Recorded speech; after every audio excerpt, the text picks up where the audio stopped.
সূর্য পূর্ব দিক থেকে উঠার সময় পাবে না, পশ্চিম দিক থেকে উঠা শুরু হয়ে যাবে সূর্য। আল্লাহর নবী বললেন তওবার দরজা বন্ধ হয়ে যাবে, আর ওই সময় দক্ষিণ দিক থেকে একটা বাতাস আসবে। সমস্ত ঈমানদার সেই দিন মারা যাবে, কোনো ঈমানদার আর থাকবে না। আল্লাহকে আল্লাহ বলে ডাক দেওয়ার মতো কেউ থাকবে না। আল্লাহ ইসরাফিলকে বলবেন, ইসরাফিল সিংহায় ফুঁক দাও।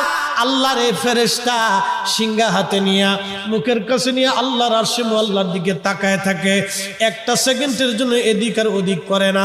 কখন রব হুকুম দিবে সিংহায় ফুৎকার দেওয়ার জন্য, যখন সিংহায় ফুৎকার দিবে, কুরআন বলতেছে ইদাস সামাউল ফাতারাত, আকাশ ভেঙ্গে ভেঙ্গে ভেঙ্গে ভেঙ্গে পড়তে থাকবে।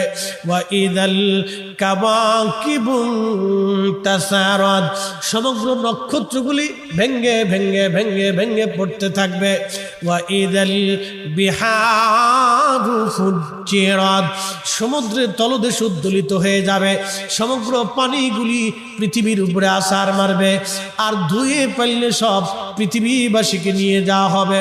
ওয়া ইদাল কুবুরু বুসিরাত, কবরের ভিতরে যাহা আছে সব আমার মালিক আমার রব বের করে দিবে।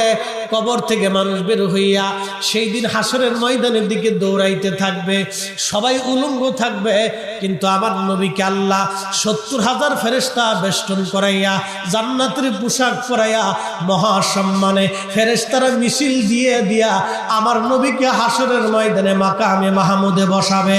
একবার জোরে বলা যাবে কি আল্লাহু আকবার।